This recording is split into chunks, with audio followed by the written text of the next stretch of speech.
Okay કાકા road. આજથી જ લગભગ દરિયામાં પવનનો બદલાવાની શક્યતા રહેશે. અરબ સાગરમાં લો પ્રેશર બનવાની શક્યતા રહેશે અને દરિયામાં ઊંચા ઉછળવાની શક્યતા રહેશે. દરિયામાં કરંટ જોવા મળશે. લગભગ તારીખ 10, 11, 12માં મુંબઈ સુધીમાં ચોમાસું પહોંચવાની શક્યતા રહેશે અને લગભગ તારીખ 14 સુધીમાં દક્ષિણ ગુજરાતના ભાગોમાં વરસાદ થવાની શક્યતા રહેશે.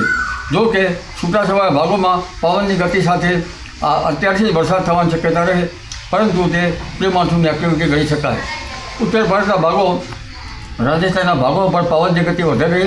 તે જ પવનની ગતિ સાથે કેટલાક ભાગમાં ઉત્તર ભારતના ભાગમાં કરાપડ પડવાની શક્યતા રહે. પરંતુ લગભગ વૃશ્ચિક નક્ષત્રમાં તારીખ 8મી જૂનથી પવનની ગતિ સાથે સાથે 15મી જૂને પવન પણ વધે.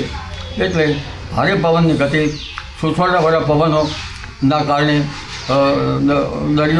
દરિયામાં ઊંચા મોજા ઉછળે અને શરૂઆતનો વરસાદ પણ પવનની ગતિ સાથે થવાની શક્યતા રહે.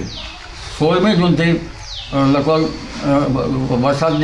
વરસાદની શક્યતા થોડી વધતી જાય અને તારીખ 20મી જૂન સુધીમાં અણધારો વરસાદ કેટલાક ભાગમાં થવાની શક્યતા રહે.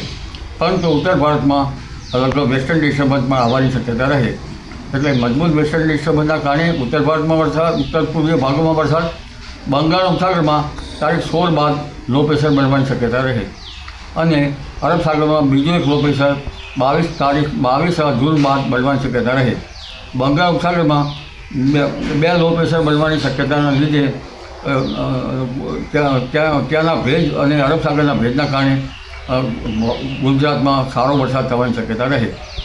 જો કે વરસાદ ઘણી વખત ભિન્ન ભાગોમાં પડવાની શક્યતા રહે. પાકિસ્તાનથી ગંગાનગર, અલ્હાબાદ થઈને બંગાળના પશ્ચિમ બંગાળ સુધી એક રેખા બને, જે પ્રભાવી રેખા પણ સારું ચોમાસું ગણી શકાય. 29 જૂનથી 7મી જુલાઈ વચ્ચે દેશ સહિત રાજ્યના ભાગમાં સારો વરસાદ થવાની શક્યતા રહે. જી.